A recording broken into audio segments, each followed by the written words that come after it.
하나, 둘, 하나, 둘. 자, 저기, 이제, 남북국의 성립과 발전. 자, 교과서는, 남북국의 성립과 발전. 지난 시간에 했던 게 좀 많죠. 저기, 삼국시대를 갖다가 통째로 해야 되기 때문에, 통일까지 다 하는 게 사실 많은 내용입니다. 그거를 지금, 어쩔 수 없습니다. 지금 일단은 내용이 이렇게 축약된 내용이 많아가지고, 오늘은 16페이지입니다. 16페이지. 16페이지.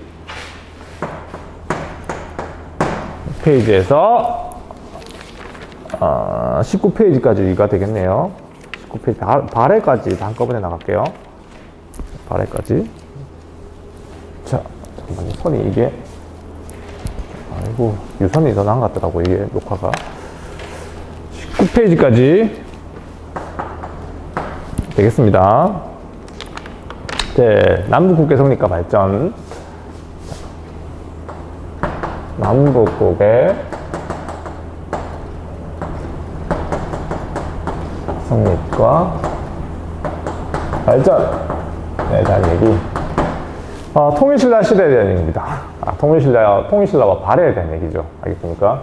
지난 시간 이제 신라가 통일하는 과정이죠. 사실 통일을 의도했던 건 아니었는데 통일을 한 거죠. 뭐, 알겠습니까? 뭐, 신라가, 애초에 뭐 고구려를 물리치거나 이것도 아니었고, 알겠습니까? 당나라의 어떤 그 목적에 부합하는 어떤 행동에, 움직였고, 신라로서는 이제 백제를 극복하는 문제, 그 당시로서는 그렇죠. 그게 이제, 나당 동맹이었고, 나당 전쟁 과정이었습니다. 하여튼 뭐 어쨌든 676년에 신라는 당나라를 물리치고 한반도의 유일한 정부로 남아있게 된 거죠. 국가로. 알겠습니까? 자, 그걸 이제 바탕으로 하여 오늘 남북국에 대한 얘기입니다. 일단 통일신라 시대. 자, 통신. 어쨌든 영토가 넓어졌어요. 신라가 과거에 비하면 영토가 굉장히 넓어졌어요. 백제라든가 아니면은 또 고구려 땅 일부를 갖다가 이제 통치하게 됐습니다. 그러니까 통치 체제를 정비해야 되겠죠. 지방제도라든가 그다음에 중앙정치제도라든가 이런 부분들에 가지고 어떤 변화가 나타나게 되는데, 자, 일단 통일신라 시대의 체제 정비. 통일신라의 체제 정비. 국가를 어떻게 다시 정비했느냐. 체제 정비 과정. 체제라고 하는 말을 뭐 어렵게 느껴지진 않죠. 근데 난 수업할 때마다 되게 좀 신경 쓰는 게 용어에 대한 얘기예요. 당신들이 용어를 잘 몰라가지고 수업을 이해 못하고 있는 경우 참 많거든요. 난 당연히 알 거라 생각하는데, 그러니까 체제라고 하는 게 국가를 운영하는 어떤 방식이라든가 어떤 뭐 여러 가지 국가 체계를 말하는 겁니다. 그러니까 이걸 정비하게 되고, 특히 오늘 좀 눈여겨봐야 될 건 지방제도. 알겠습니까? 영토가 넓어졌잖아. 맞죠? 영토가 과거에 비하면 많이 넓어졌. 새로 확보한 지역을 갖다가 어떻게 다스릴 건가. 지방제도, 그 다음에 군사제도, 맞죠? 군사제도, 그 다음에 토지제도까지. 이렇게 이제 정비되는 과정들을 같이 보겠습니다. 알겠습니까? 이렇게. 대표적인 체제 정비라면 이제 아까 얘기했던 체제가 지방제도, 군사제도, 토지제도. 이런 것들. 중앙정치제도는, 네, 일단 일단 지방제도가 중요하니까 그 정도만 하고 중앙정치제도는 따로 다루기도 하죠. 일단 이 통일신라 시대 때 이 전쟁을 처음 시작했던 건 누구였습니까? 기억나니? 김춘추였잖아. 응? 김춘추였지. 태종 무열왕으로 알려져 있죠. 그러니까 태종 무열왕. 그냥 무열왕 해볼게요. 무열왕 때 이제 통일전쟁이 시작됐고요. 이게 통일을 완수했던 건 문무왕 때였습니다. 문무왕 때. 알겠습니까? 그 다음에 우리가 봐야 될 오늘 가장 중요한 왕이 누구냐면, 이 통일신라 시대 하면 이 사람을 꼭 빼놓을 수가 없어요. 신문왕입니다. 신문왕으로 이어지게 되고, 그 이후에 효성왕, 그 다음에 중요한 게 이제 이 왕은 좀 알아둬야 될 것 같아요. 마지막에 이제 성덕왕 중요합니다. 성덕왕. 그 다음 성덕왕 시절. 그러니까 통일신라 시대에 가장 어떤 전성기를 맞았던 게 신문왕이라든가 성도광 시절입니다. 알겠습니까? 그 다음에 등장하는 효소왕인가 그럴까요? 효성왕 그건 알 필요 없고요. 알겠습니까? 자, 그 다음에 이제 경덕왕이라든가 그 다음에 해공왕 시절에 이제 신라의 어떤 중대가 끝나가는 시기. 왕들 다 외울 필요 없고요. 이제 통일신라 시대 때 주로 이제 다루는 게 이제 신문왕이라든가 성도광 시절에 얘기했었어요. 알겠습니까? 이 시절에 어떤 국가 체제가 정비되거나 아니면 또 외교 정책에서 아주 큰 변화가 나타나거든요. 이런 통일신라 시대 중요한 왕은 신문왕, 성도광 정도는 꼭 알아둡시다. 자, 그래서 일단 신문왕 때, 자, 신문왕 시절에 무슨 일이 있었나? 자, 간단하게 얘기하면 일단 태종 무열왕 때 통일전쟁을 시작했습니다. 알겠습니까? 시작했었고, 우리가 배웠던 나당 동맹, 나당 전쟁, 이런 과정들 전부 다 이제 무열왕 시기에 이루어지고, 최종적으로 문무왕 시절에 이제 나당 전쟁을 갖다가 종결시키게 되죠. 그러니까. 자, 근데 신문왕은 이제 전쟁이 끝난 다음에 왕이 된 사람입니다. 그러니까 우리가 이 통일신라 시대가 좀 특이한 게 뭐냐면, 우리가 신라 같은 경우는 골품제의 영향을 많이 받는다는 거 기억나나요? 신라의 그 신분제도 굉장히 중요한 골품제 맞죠? 그러니까 왕이 될 수 있었던 신분은 정해져 있었지 이미 맞죠? 성골이라고 하는 집단들이 있었는데 이 성골 집단이 알다시피 우리가 마지막 왕이었던 선덕 진덕리 왕을 끝으로 해서 멸종됩니다. 알겠습니다? 멸종되게 됩니다. 그래서 진골 출신으로는 처음으로 왕이 올린 사람이 바로 이 김춘추였죠.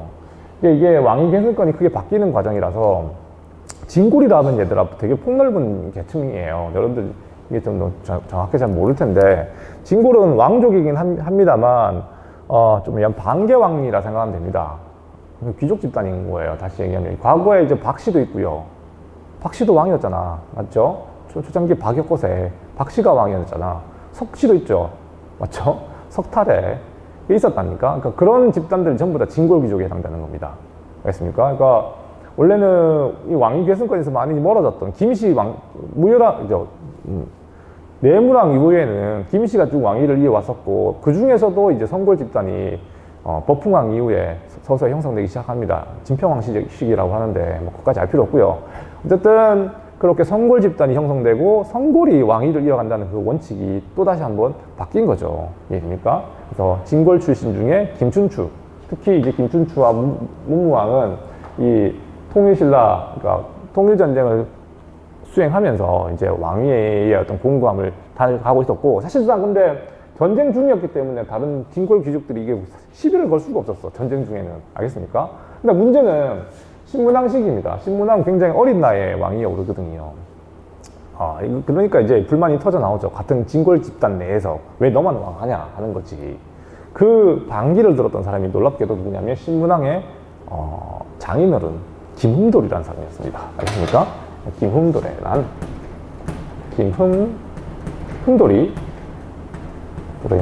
하는 게 사실상 이 사람은 자기의 그 사위인데도 불구하고 주도해가지고 난을 일으켰다고 알려져 있는데 어쨌든 이제 진골 귀족들의 어떤 불만이 터져 나온 게 김흠돌의 난입니다.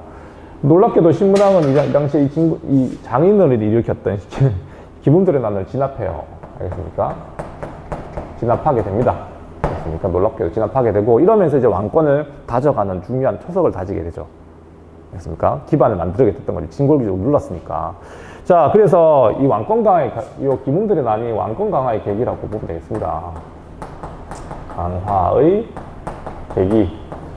자, 이렇게 이제 형성된 신라 중대 왕권이라고 하는 게 해공왕 때까지 쭉 안정적으로 이어지게 돼요. 그래서 신라 중대라고 부르는 시기인데, 이 시기를 갖다가 얘들아, 중대라고 부르는 시기인데, 이 시기는 왕권이 안정돼 있고, 나름대로 뭔가 좀 사회가 안정된 시기라고 보면 되겠습니다. 그 해공왕 이후의 시기를 갖다 신라 하대 이렇게 구분하거든요. 이게 삼국사기에 나오는 시대 구분법입니다. 그것까지 알면 좋겠지만 어쨌든 신라 시대도 통일신라 시대도 신라 중대 하대. 그럼 상대는 있나요? 있죠. 통일 전에. 알겠습니까? 거기서 상대, 중대, 하대 이렇게 삼국사기에 나눠서 설명하거든요. 자, 어쨌든 자, 이렇게 이제 왕권 강화가 계기가 됐었고, 이 당시에 신문당 시기에 이루어졌던 여러 가지 정책들 되게 중요합니다. 지방제도가 정비되고요. 제도가 정비되고, 또, 토지제도도 정비가 돼요. 토지제도도 이때가 정비가 됩니다. 그래서 이 내용의 구체적인 이야기를 갖다가 여기서 하는 거예요. 신분당 시기에 이제 만들어졌던 여러 가지 통치제도의 정비, 특히 지방제도라든가 토지제도 이런 것들은 중요하니까 좀 알아둬야 되고, 선생님이 성도광 얘기를 했는데, 자, 성도광 시기는 좀 더 이제 왕권이 더 공고화된 시기입니다. 특히 이 당시는 좀 국제관계가 많이 변해요. 알겠습니까? 이 당시에 대외관계라고 하는 게 조금 많이 변하게 되는데, 얘들아, 요 시기까지만, 그러니까 요 시기까지는 당나라의 관계가 어떻겠니? 요 시기까지가. 당나라와의 관계가 전쟁했는데 좋을 리가 없죠. 전쟁 끝나고 난 뒤에 그 나라하고 바로 친해질 수는 없잖아요. 그러니까 당나라의 관계가 되게 불편했습니다. 신라로서는 뭐 어쩔 수 없이 이제 나라를 지키기 위해서 했던 전쟁이었지만, 당나라는 이 신라하고는 일단은 관계가 좋지는 않았겠죠. 알겠습니까? 그렇지만 이 성도광 시제라는 그 관계가 개선이 돼요. 다시 말하면 친당? 친당이라고 해야 되겠다, 이제는. 알겠습니까? 당나라와 친해졌다는 얘기지, 예니까. 이런 외교적 변화가 나타나요. 그 배경이 이제 뭐 다 설명하면 좀 길어지지만, 북쪽에는 발해가 등장하거든. 알겠습니까? 북쪽에 발해가 등장하고, 발해하고 당나라가 싸워요. 당연히 그러니까 당나라 입장에서는 신라하고 계속 불편한 관계를 가져갈 수는 없었지. 그러니까 이제 이때 이제 대외 관계가 이제 친당. 우리가 지난 시간 잠깐 얘기했지만, 원래는 대동강 이남 지역은 신라가 지배하기로 했잖아. 나당 동맹에서 그랬잖아요. 맞죠? 이때 공식적으로 당나라가 신라의 어떤 영토를 갖다 인정합니다. 알겠습니까? 그렇게 이제 대외 관계가 많이 변했던 시기다. 그 다음에 뭐 국내 정치에 있어도 너는 좀 알아둬야 될 게 뭐냐면, 이 정전을 지급했다 이런 얘기 나오거든요. 지급했다 이런 얘기도 나오고, 사회가 굉장히 안정되어 가는 상황에서 어떤 백성들에 대한 어떤 토지 소유권이라든가 이런 것들도 인정해줬던 그런 거라고 이해하면 되겠습니다. 이거 잠깐 좀 이따가 다시 토지제도 얘기할 때 설명할 테니까, 그런 어떤 체제가 정비되는 신문왕 시기와 성덕왕 시기의 어떤 변화들은 좀 잘 정리해두면 되겠습니다. 그럼 구체적으로 몇 분 남았나요? 잠깐만. 시계가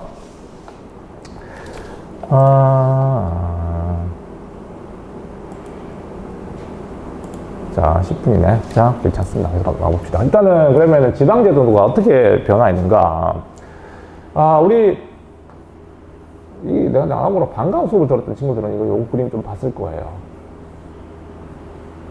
우리 한반도를 마인크래프트 버전으로 그린다면 이렇게 그릴 수도 있어요. 자, 일단 이 신라의 땅이라고 하는 게 아까 얘기했다시피 이 성조광 시절에 대외관계가 정리가 되면서, 원래 이제 당나라와 약속했던 그 영토가 어디였습니까? 대동강 이남 지역까지였잖아. 맞죠? 그래서 요 남쪽 지역은 이제 신라가 공식적으로 지배하는 곳이죠. 자, 이 당시 신라는 이제 지방제도를 새로 정비해야 돼요. 뭔 말이냐면, 원래는 신라는 뭐 여기까지가 신라의 땅이었잖아. 맞죠? 이제 이만큼 더 지배가 넓어졌단 말이에요. 그럼 이걸 갖다가 어떻게 통치할 건가 문제지지. 이해됩니까? 그래서 간단하게 설명하면 이렇게 이제 나눌게요. 자, 지방을 갖다가 어떻게 나눴다? 지방을 갖다가 크게 9개의 주로 분할합니다. 하나, 둘, 셋, 넷, 다, 일곱, 여덟, 9개. 우와, 맞췄다. 9개. 그래서 구주라 불러요. 알겠습니까? 구주. 이게 왜 9개인가? 원래 신라 땅이 3개의 주. 알겠습니까? 그 다음 백제의 땅이 3개의 주. 그 다음에 새로 획득한 고구려 영토도 3개의 주를 둔다 해가지고 9주라 불러요. 공평하죠. 어쨌든 9개의 주. 그 다음에 우리가 자주 이제 중학교 때 들었던 게 5개의 작은 수도. 그래서 지방제도는 뭐라 부른다? 구주 오소경이라고 우리는 중학교 때도 배웠을 겁니다. 오소경의 역할, 요거 이제 좀 알아둬야 할 게 뭐냐면, 소경이라고 하는 거는 말 그대로 작은 수도입니다. 이게 왜 이런 걸 돕느냐? 첫 번째, 옛 백제와 고구려 귀족을 감시하는 역할이 있었어요. 자, 나라를 뭐, 백제와 고구려는 멸망했지만 거기에 지배층들은 여전히 있겠죠. 맞죠? 근데 그 사람들도, 다시 뭐, 백제라든가 고구려의 부활을 꿈꾸는 사람들이 있을 수 있잖아요. 그러니까 그 사람들을 관리하려면 모아둬야 됩니다. 모아둬야 되겠죠. 한 군데다가. 그렇지, 관시가 가능하겠죠. 그래서 이제, 요런 5개 중요한 수도, 중원경, 서원경, 남원경, 금강경, 뭐 이런 식으로, 3개, 5개 작은 수도를 만들어가지고 그 모여 살게 만든 거죠. 이해됩니까? 뭐 금강경 같은 경우에는 옛 가야 사람들이 모여 살겠고, 뭐 서원경도 있습니다. 서원경, 북원경, 그 다음에 남원경, 뭐 이런 것들, 중원경, 5개. 이렇게 됩니다. 하나, 둘, 셋, 넷, 5개. 명시까지 외울 필요 없고요. 뭐 이런 5개 수도가 또 다른 역할은 우리가 이게 많이 배웠을 거야. 신라의 수도가 경주잖아. 금성. 그러니까 경주, 지금의 경주, 금성이죠. 그때는 금성의 지리적 약점 극복의 목적도 있었어요. 뭐 지리적 약점이라고 하는 게 뭐냐면 그냥 일반적으로 우리가 이제 배웠다시피 너무 수도가 경주가 어딥니까? 경주가 여기 있잖아요. 너무 동남쪽에 치우쳐 있으니까 금성이죠. 동남쪽에 치우쳐 있으니까 요걸 이제 좀 보완하기 위한 어떤 역할, 이제 9개 소경이었습니다. 자, 여기 좀 알아두시고요. 군사제도 한번 볼까? 그러면은 군사제도, 이 지방제도였고,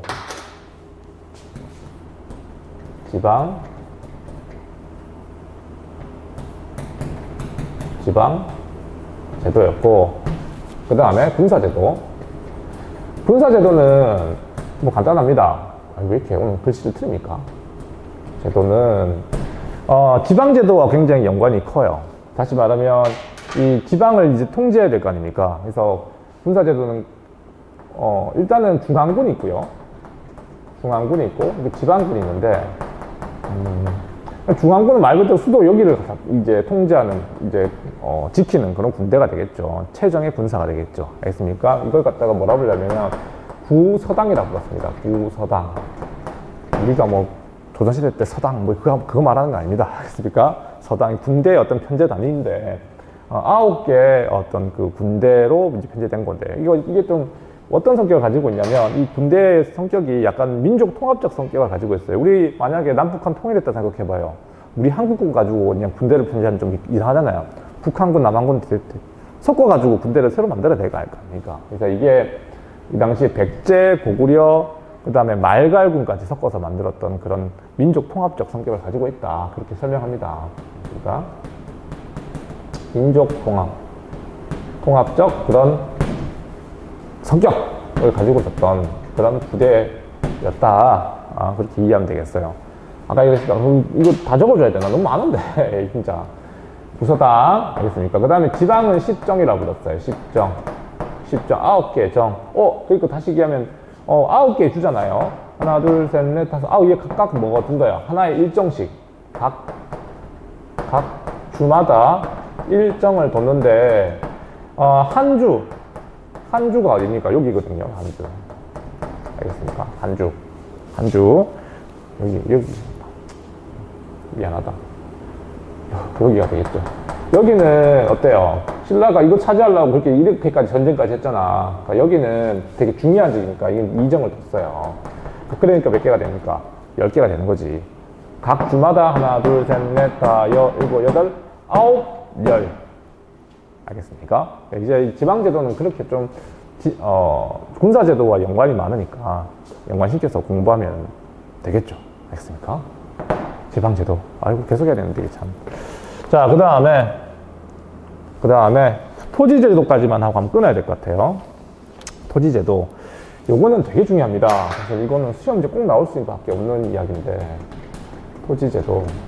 토지제도가 얘들아, 사실은 국가 재정과 연관되는 부분이기 때문에 고대 사회에서는 굉장히 중요한 어떤 그 파트입니다. 그러니까 국가를 운영하는 어떤 그 기초적인 어떤 재정 수단이거든요. 토지에서 나오는 세금을 받는 거. 이제 그걸 이해하면 되겠고, 정비되었던 거는 신문왕 시절이었어요. 신문왕 시절에 이제 이게 한번 정비가 됐는데, 간단하게 얘기하면은 원래 목소리가 아침이라서 갈리네요. 원래 신라가 운영했던 토지제도를 갖다가 노급이라 불렀습니다. 노국을 불렀어요. 근데 이게 바뀌게 돼요. 관료전으로. 관료전. 알겠나요? 다시 말하면 통일신라 시대에 토지제도를 들라 하면 관료전이었다라고 얘기하면 되겠죠. 이해됩니까? 이게 신문왕 때 이제 이렇게 정비가 됐던 거예요. 그러니까 귀족 세력을 진압했던, 알겠습니까? 귀족을 갖다가 진압하고 왕권을 강화했던 이 신문왕은 귀족들의 어떤 그 경제적 어떤 기반 자체를 갖다가 많이 꺾어버리고 왕권 중심으로 어떤 국가 재정을 운영하고 싶었던 거였지. 그래서 노급이라고 하는 게 일단 뭔지부터 설명해야 됩니다. 그러니까 그럼 이건 과거에 어떤 진골 귀족들이 누렸던 어떤 특권들이 되겠죠. 노급을 가지고 있으면서 노급은 쉽게 얘기하면은 땅에서 나오는 세금을 거둘 수 있는 권리, 수조권. 갑자기 툭 던지네. 수조권이 말 이해되는지 모르겠습니다. 땅에서 나오는 세금을 거둘 수 있는 권리. 알겠습니까? 세금 징수권. 토지에서 나오는 세금을 징수하는 그런 권리를 수조권이라 불러요. 거기에다가 그 다음에 노동력까지도 징발이란 말. 노동력까지도 거기 살고 있는 사람들을 부려가지고 일도 시킬 수 있었던 거였지. 이해됩니까? 그게 노급제도라 불러요. 노급제도. 알겠습니까? 이게 노급이라고 부르는 건데, 쉽게 얘기하면은, 노급과 관리존의 가장 중요한 차이점이 뭐냐면, 이 노동력 징발을 못하게 한 거예요. 다시 말하면, 이 관료전은 거기서 나오는 수조권만 인정한 겁니다. 자, 이게 왜 귀족들한테는 굉장히 타격이 됐는가라고 하는 걸 설명하자면, 과거에는 얘들아 토지의 생산력이 높지가 못했었어요. 그러니까 땅을 가지고 있다 하더라도 실제로 거기서 나오는 어떤 소득이나 이런 거는 높지가 않았다고, 내 말은. 이해됩니까? 그러니까 땅을 소유한다는 건 별로 중요한 게 아니었다고. 그러니까 사람을 지배해가지고 일을 시키는 게 굉장히 중요한 건데, 이제 그걸 못하게 막아버린 겁니다. 이해됩니까? 오케이? 그러니까 이게 노급제도 하에서는 귀족들은 그 지방의 사람들을 직접 지배하면서 일도 시키고, 내 땅에다가 일도 시키고, 내 군사력으로도 사용하고, 내 호위무사도 되고, 막 이런 식이었다고. 이해됩니까? 근데 그걸 못하게 막은 거예요. 대신 여기에 살고 있는 사람들한테 세금만 걷어서 먹어라 라고 한 게 관료전이라고 보면 되겠습니다. 이해됩니까? 자, 이건 귀족들에게 굉장히 큰 타격이었었어요. 지금 너네가 이걸 어떻게 받아들일지 모르겠지만 굉장히 이거는 귀족들은 받아들일 수 없을 정도로 굉장히 큰 타격이었다고요. 반대로 왕권은 강화되는 거겠죠. 귀족들이 그 지방의 사람들 마음대로 이제 징발할 수 없으니까. 알겠나요? 자, 이런 식의 어떤 그 토지제도와 군사제도, 그 다음에 지방제도를 정비했던 신문왕 시기의 어떤, 체제 정비 과정은 좀 체크해 두시기 바랍니다. 알겠습니까? 자, 이제 다음 이제 신라 하대 얘기는 한번 끊고 가도록 하겠습니다.